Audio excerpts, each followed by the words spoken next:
Depuis la fin des années 70, les années 80, la recherche pharmaceutique s'est vue un peu en décroissance de vitesse, avec quand même de moins en moins de composés qui venaient, donc quelque part les attentes du marché étaient plus élevées que cela. Et donc finalement, les sociétés pharmaceutiques ils ont commencé à se tourner vers des nouvelles technologies, des technologies de criblage à haut débit, des technologies comme la chimie combinatoire, où on voulait faire plus de nombres. Et donc là, il y a une phase d'une nouvelle recherche par, je dirais, une voie technologique, avec la recherche génomique, avec quand même des énormes progrès dans la connaissance de la biologie, des mécanismes de la maladie. Et donc, vraiment, à ce moment-là, toutes les boîtes pharmaceutiques, ils ont essayé d'intégrer ces nouveaux outils qui ont finalement alourdi le système, le processus, et qui a peut-être mené à un peu moins de médicaments. Chose aujourd'hui que pour l'instant on essaye maintenant de compenser en travaillant plus en collaboration, en partenariat avec les entités, les petites structures externes qui ont des compétences dans certains domaines bien spécifiques. Donc c'est un peu comme ça que pour l'instant ils veulent faire face à cela. Donc la raison pour laquelle ils ont changé, c'est la science qui a évolué, c'est l'ordinateur qui est venu de plus en plus vouloir être intelligent de la manière comment on va fabriquer des médicaments.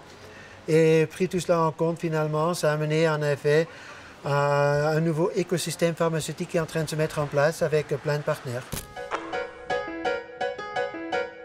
Je crois qu'au début, ils ont voulu les intégrer en interne, mais le problème c'est qu'il y a tellement de nouvelles technologies que finalement ils ne pouvaient pas tout faire en interne. Et c'est là l'adaptation aussi, que pour certaines technologies spécifiques, qu'ils ont commencé à se tourner vers le monde autour d'eux, et qu'aujourd'hui qu'on est dans un écosystème avec des biotech, avec des CRO, des Contract Research Organizations qui ont peut-être des technologies de pointe qu'eux ils n'ont pas, et donc on est en train d'aller vers un monde plus collaboratif. C'est le mindset. Il y a quelques années, peut-être une vingtaine d'années, on allait payer un universitaire pour faire quelque chose.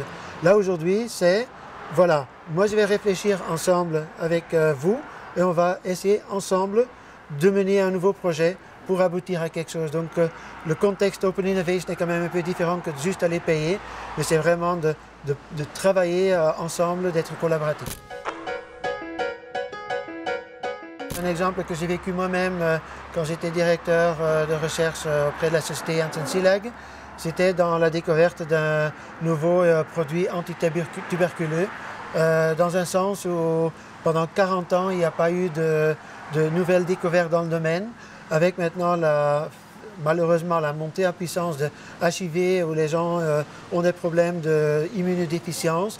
Il y a eu un recrue au niveau de la tuberculose, avec la tuberculose résistante, et grâce à une recherche de pointe interne en collaboration avec le monde extérieur, on a pu mettre au point un nouveau composé qui agit sur une toute nouvelle cible dont on pense qu'elle va être aussi très très bénéfique dans les multidrug resistant tuberculose.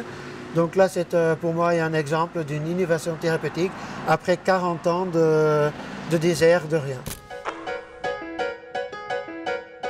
On a abouti le projet par un criblage à haut débit, quelque chose aussi qui n'existait pas dans les années 70, qu'on a commencé à développer, donc pour aller très rapidement sur le test biologique, très rapidement sur un grand nombre. Finalement, après, le premier test in vivo de cette molécule n'a pas été fait en interne, comme on n'avait pas les compétences. On est allé voir l'hôpital Pitié-Salpêtrière à Paris, le professeur Jallier, qui était le premier à nous tester la molécule dans du in vivo. Et après, l'élucidation avec